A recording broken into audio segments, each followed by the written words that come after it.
감사원이 문재인 정부 때 사건을 들여다봅니다. 2년 전 서해에서 북한군에 피격된 해수부 공무원 사건입니다. 정신적 공황 상태에서 현실 도피의 목적으로 월북한 것으로 월북 의도를 인정할 만한 증거는 발견하지 못했습니다.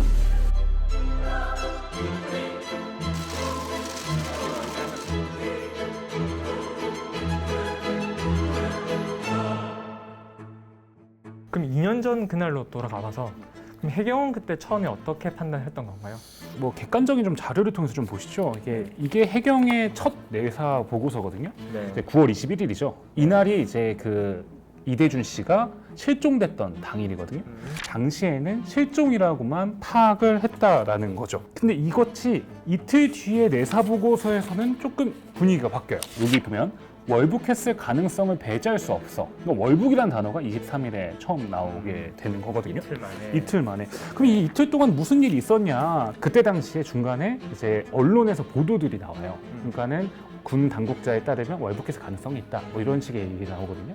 그래서 그것들을 이제 해경이 이제 언론 보도를 보고 아, 월북했을 가능성이 있구나 이렇게 판단을 하게 돼요. 그럼 처음에는 월북이다 이걸 갖다 직접 파악한 바가 없다는 건데 그럼 이후에 더 밝혀진 것이 있나요? 일단 진술조서로 이제 여태까지 공개된 걸 보면 거기서는 이제 월북이라고 단정하는 사람은 없어요. 오히려 이제 동료 선원들은 월북했을 가능성이 없다라고 말을 하는 동료 직원들이 더 많았고 이제 이 씨의 이제 물품 중에서 뭐 북한에 대해서 검색을 한다거나 뭐 북한 관련 뭐 김일성 장군 사진이 있다거나 뭐 이런 것들이 있어야 되는데 그런 것들도 전혀 없었고 심지어 이제 취재진이 그 외장하드나 USB들을 다 받아서 한번 파악을 해봤어요. 근데 거기서도 북한이라든지 이런 내용은 나오지 않았고 그런데 해경이 월북이라 발표했던 이유는 무엇일까요? 그러면? 군 당국자의 뭐 발표가 있었던 언론 보도가 있었다고 하잖아요. 그래서 제가 최근에 또 해경한테 좀 많이 물어봤어요. 왜 그렇게 판단을 했냐. 군 국방부의 자료에 의거했다 이렇게 얘기를 하거든요. 어제 해양경찰 수사관들이 국방부를 방문하여 확인한 사항을 그러니까 해경이 자기네 수사 결과가 아니라 사실 국방부 입장에만 의존했다는 건데 그럼 국방부 그 자료는 무슨 얘기를 하고 있는 건가요? 이게 되게 예민한 자료거든요. 한마디로 우리 군이 북한군을 감청한 내용인 거예요. 그러면 그때 당시 북한군이 어떻게 이 사안을 바라봤는지 이걸 어떻게 보고했는지에 대한 내용들이 담겨 있는 거죠. 그러니까는 처음에 이 사람이 떠밀려 내려온 걸 봤고 그러고 나서 보고했던 내용들이 담겨 있던 건데 저희가 취재한 바에 따르면 그때 월북을 의미하는 북한식 표현이 있었다라고 해요. 사실 북한에서는 월북이라는 단어를 쓰지 않거든요. 북한 그런 교수들한테 물어봤는데 탈남자라고 한다든지 아니면 의거 입국자라고 하더라고요. 그러니까 의로운 일을 거행한 입국자다. 라고 표현을 한다고 하더라고요. 정확하게 어떤 표현이 들어있는지 뭐 군사상 암호인지 이런 건 전혀 모르겠으나 월북을 표현하는 뭐 북한상 의미가 있었다라는 거죠.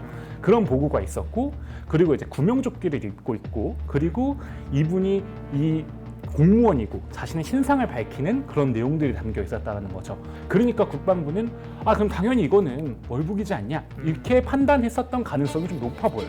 그럼 지금까지는 이제 2년 전에 월북이란 결론 어떻게 내렸는지 중심으로 봤다고 하면은 근데 이번에 해경과 군에서 결과를 번복을 했잖아요. 그럼 그 이유는 무엇일까요? 일단은 지금 2년 전에 있어서 지금 상황을 봤을 때 새롭게 나오는 증거는 솔직히 없어요. 뭐 북한이 아 그때 당시 사실 월북이 아니었다 이렇게 발표한 것도 아니고 뭐 그때 당시 월북이 맞다라고 발표한 것도 아니지만 그러니까는 과거의 자료를 갖고 지금 다르게 해석을 하고 있다라고 볼 수도 있거든요. 그때는 월북의 가능성이 높다였지만 지금은 월북이 단정하긴 힘들다라는 거죠. 그러니까 어떻게 보면 같은 자료를 보고 다르게 해석하는 거라서 되게 정치적인 공방도 좀 많아요. 그래서 뭐 이제 이걸 갖고 너네가 뭐 신색깔론이다, 뭐 북풍이다 이런 식으로 계속 주장하는 좀 충돌들이 국회에서도 이어지고 있는 거죠. 알겠습니다. 이 논란이 좀 종식되려면 어떤 근거 자료가 더 나와야 할까요? 아까 말씀드렸듯이 북한의 감청 자료가 매우 핵심인데 이걸 SI라고 불리거든요. 근데 이 SI는 이제 국가 기밀인데다가 한미 연합의 자산이라서 우리나라 정부가 마음대로 공개하지 못해요. 미국의 협조가 있어야 되는 거죠. 그런데 윤석열 대통령은 이거 안 하겠다 이렇게 최근에 밝혔거든요. 그래서 SI가 공개되는 건 어려울 수 있어요. 그렇다면 당시 SI가 모아진 정보를 보는 것도 의미가 있을 수 있겠죠. 그러니까 한마디로 당시 청와대의 보고 자료를 좀 보자 이렇게 얘기가 될 수도 있거든요.